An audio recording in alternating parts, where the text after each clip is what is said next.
सही है। देखिए क्वेश्चन नंबर 33 हमारा जो त्रिभुज चैप्टर चल रहा है, हमने 32 क्वेश्चन तक सॉल्व कर चुका है। उसमें इसके आगे वाले वीडियो में आप देख सकते हैं 32 क्वेश्चन तक, और ये 33 नंबर से हमारा चल रहा है, जो कि लिखा है आकृति में। इसमें भी ऑलरेडी एक आकृति बनाया है, जो आकृति हम आपको बना के दिखा दे रहे हैं। ऐसे एक आकृति बना है, ये रेखाएं सीधी खड़ी हैं, ठीक। यहाँ से इसको मिलाया गया है और यहाँ से इसको मिलाया गया है, और ये कटान बिंदु से फिर इसको मिला दिया गया है, ठीक है। इनके नाम रखे गए हैं ABCD। ए, ये है B, ये है C और ये है D, ये D है। फिर यहाँ पर आपका P है और यहाँ पे क्या है Q। उसके बाद ये X है, AB आपका X है टोटल, CD आपका टोटल Y है ये रेखा, और PQ रेखा आपका Z है। इसके बाद देखिए B से Q तक A है, ये A है टोटल, और Q से D तक आपका B है, ये B है, ठीक है। ये आपका टोटल Y है और ये टोटल X है, समझ ही रहे हैं आप, Z है और ये आपका X है। अब इस चित्र में कह रहा आकृति में कोण ABD बराबर है, ABD जरा देखिए तो, ABD ये वाला कोण की बात हो रही है। कोण ABD बराबर है कोण CDB के। CDB देखिए कहाँ है, CDB ये वाला कोण की बात हो रही है, यानी ये कोण इस कोण के क्या है, बराबर है। और उसके बराबर है PQD। PQD देखिए कहाँ है, PQD ये वाला कोण, ये तीनों कोण आपस में बराबर हैं और कितने डिग्री के हैं, 90 डिग्री के।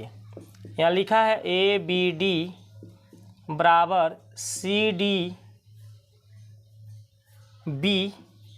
और उसके बराबर है कोण, ये कोण है कोण PQD, और ये सब के सब 90 डिग्री हैं, यानी ये भी 90 डिग्री का कोण बना रहा है, और ये भी मेरा 90 डिग्री का कोण बना रहा है, और ये भी 90 डिग्री के कोण बना रहा है, जिस कोण की बात कर रहा है। आगे बोला है यदि AB X मात्रक, CD Y मात्रक तथा PQ Z मात्रक लंबाई हो तो सिद्ध कीजिए। इसमें भी सिद्ध करना है, क्या सिद्ध करना है, 1/x प्लस 1/y बराबर 1/z होगा, ठीक है। ये हमको सिद्ध करके दिखाना है।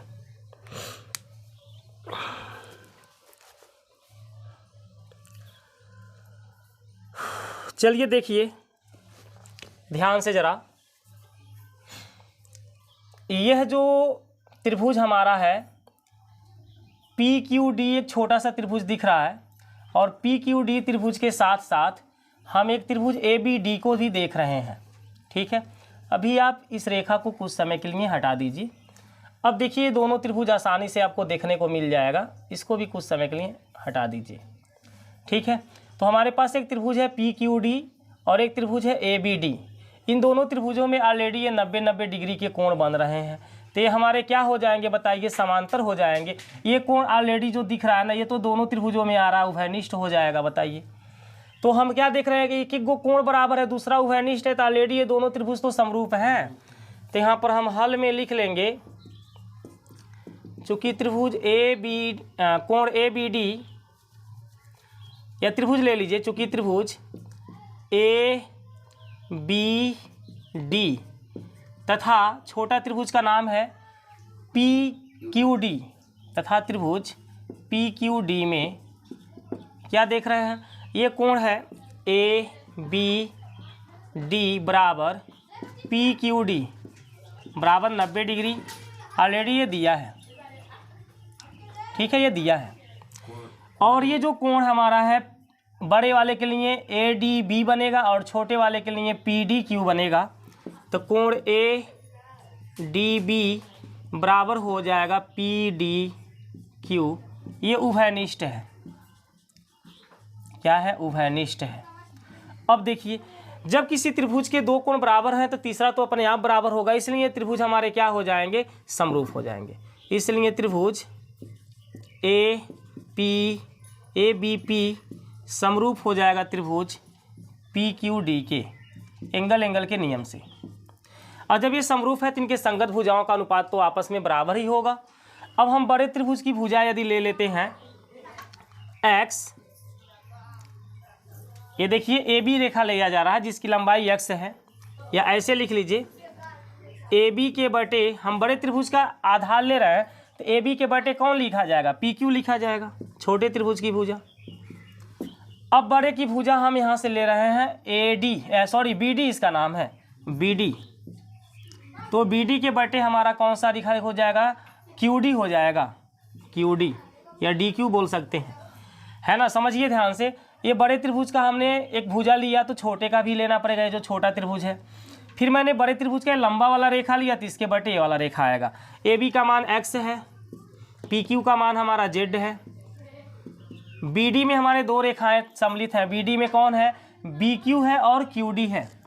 तो बी क्यू बताइए कितना है, a है, प्लस क्यू डी कितना है, b है। अब बटे क्यू डी, फिर से क्यू डी हम देखें तो b है कि नहीं है। इसको हम समीकरण नंबर क्या बना दें, 1।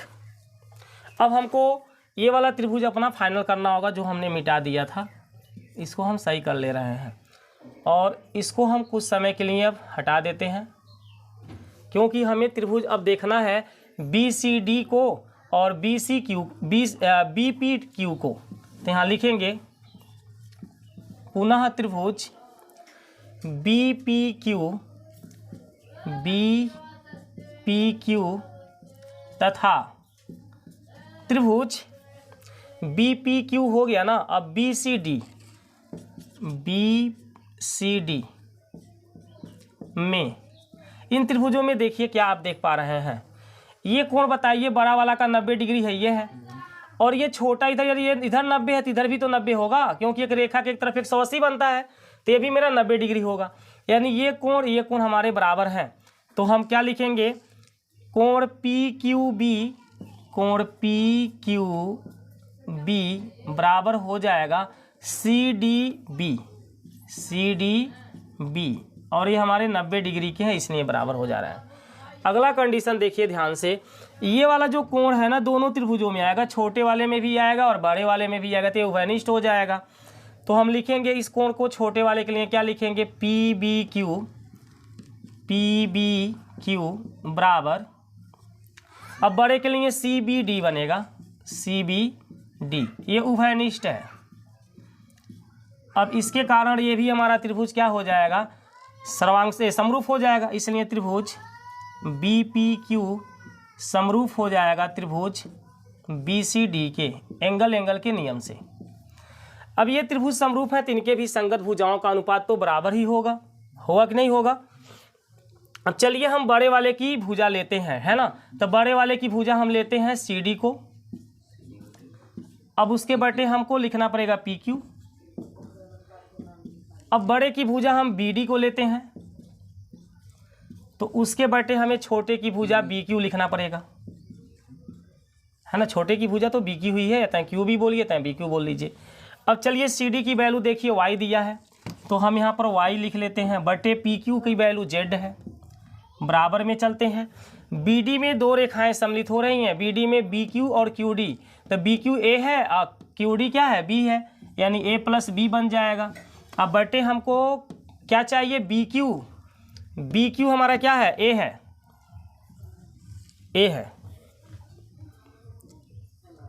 एन हो रहा है।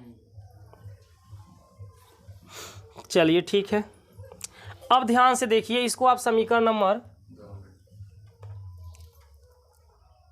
ये समीकरण 1 जो था इसको थोड़ा सा उल्टा कर लीजिए, या उल्टा करें तो ये जेड बटे क्या हो जाएगा, जेड बटा एक्स हो जाएगा, और ये आपका बी बटे क्या हो जाएगा, ए प्लस बी हो जाएगा। इसको समीकरण 1 बनाइए, इसको भी उल्टा करिए, या यहाँ पर मैं बता देता हूँ, या ए आपका हो जाएगा जेड बटा वाई, और यहाँ पर ए बटा क्या हो जाएगा, ए प्लस बी। उल्टा करने से क्या फ़ायदा होगा, दोनों के हर सेम हो जा रहे हैं, ए प्लस बी इसका भी हर हो जा रहा है, उसका भी हर हो जा रहा है, तो यदि हम इनको जोड़ते हैं तो सिंपल सा एलसीएम ए प्लस बी आ जाएगा। समीकरण 1 और 2 को जोड़िए, क्योंकि जो सिद्ध करना उसमें देखिए जोड़ा गया है, इसलिए हम जोड़ेंगे। तो यहाँ लिखेंगे समीकरण 1 प्लस समीकरण 2 से, अब एलएचएस में क्या है, जेड बटा एक्स है, उसमें हम जोड़ेंगे जेड बटा वाई को, और इधर हमारा बी बटा ए प्लस बी है, बी बटा ए प्लस बी, उसमें हम जोड़ेंगे ए बटा ए प्लस बी को। ये दोनों के दोनों का एलसीएम बताइए क्या होगा, एक्स वाई होगा ना, वाई का यहाँ गुणा होगा तो ये जेड वाई बन जाएगा, और एक्स का यहाँ गुणा होगा तो ये जेड एक्स हो जाएगा, बराबर हर सेम है तो भाई ए प्लस बी लिखा आएगा। ऊपर वाले अंश को सिंपल सा जोड़ लेंगे बी प्लस ए, बी प्लस ए को ए प्लस बी भी लिख सकते हैं, यानी कि ये सेम है, कट जाएगा एक बार में। अब हमारे पास आ गया Z Y plus Z X बराबर एक्स वाई का एक में गुणा कर लीजिएगा एक्स वाई। अब हम एक्स वाई जेड से दोनों पक्षों में भाग करेंगे, एक्स वाई जेड से दोनों पक्षों में भाग करने पर, पक्षों में भाग करने पर तो ये हो जाएगा Z Y plus Z X बटे X Y Z, X Y Z, और यहाँ एक्स वाई के बटे भी हो जाएगा X Y Z.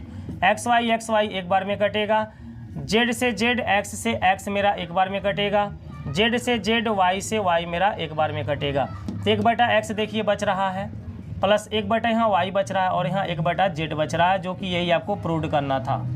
Prove that note कर लीजिए, थोड़ा बंद कर दीजिए, बस बंद करिएगा, रोकिएगा। क्वेश्चन नंबर 34, क्वेश्चन नंबर 34 में बोला है दी हुई आकृति में डी समांतर एसी है। यहाँ पर भी एक आकृति दिया हुआ है, हम यहाँ बना दे रहे हैं। देखिए इस तरह से एक आकृति बना हुआ है,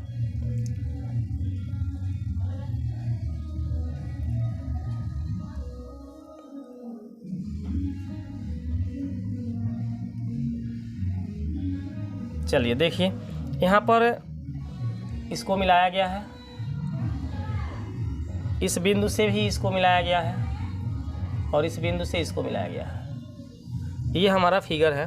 अब इनके नाम रख देते हैं ए बी सी, ये ऑलरेडी क्वेश्चन में ही नाम दिया है, डी, यहाँ पर आपका ई है, और यहाँ पर एफ है।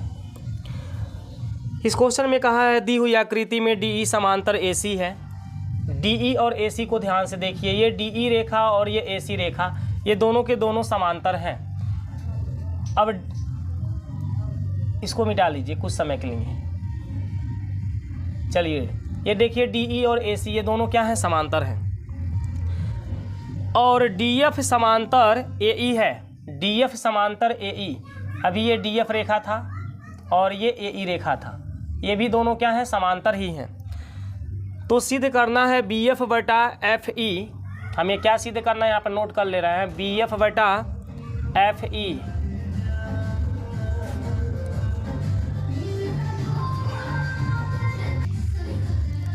तो हमें सिद्ध क्या करना है इस क्वेश्चन में, बी एफ बटे एफ ई बराबर बी ई बटा ई सी, ये हमको बराबर करके दिखाना है। बी एफ बटा एफ ई आप खोज लीजिए, बी एफ के बटे हमें चाहिए एफ ई रेखा, और बी ई के बटे हमें चाहिए कौन सा रेखा, ई सी रेखा। ये हमको सिद्ध करना है, जो मैंने बॉक्स में बंद कर दिया है। तो क्वेश्चन के हल में हम चलते हैं। चूँकि क्या बोला है, डी ई समांतर ए सी है, डी ई समांतर ए सी, इसको हम कुछ समय के लिए हटा रहे हैं, हम बारी बारी से देखेंगे। ये डी ई और ए सी क्या है, समांतर है, तो यहाँ लिखेंगे चूँकि त्रिभुज, दो त्रिभुज आपको दिखाई दे रहा होगा, एक दिख रहा है बी डी ई, चूँकि त्रिभुज बी डी ई, तथा दूसरा त्रिभुज हमें दिख रहा है A B E, sorry A B C, बड़ा सा त्रिभुज, तथा त्रिभुज ए बी सी में। अब इस त्रिभुजों में हम क्या देख रहे हैं, डी ई के समांतर ए सी है, डी ई समांतर क्या है, यहाँ लिख लेंगे डी ई समांतर ए सी है, ठीक है। इसलिए किसी भी त्रिभुज में यदि दो रेखाएं समांतर हों, आप लोग पढ़े हैं थेल्स पर में क्या कहता है, यदि किसी त्रिभुज की दो रेखाएं समांतर हैं तो उनके अनुपात आपस में क्या होते हैं, बराबर होते हैं। तो हम यहाँ पर लिखेंगे बी डी के बटा बी ए, बी डी के बटा बी ए बराबर बी ई के बटा बी सी होगा, बी ई के बटे क्या होगा, बी ई के बटा हम बी सी को लिखेंगे, होगा कि नहीं होगा, बी डी बटा बी ए, बी डी बटा हमने बी ए लिया, और बी ई के बटा हमने क्या लिखा,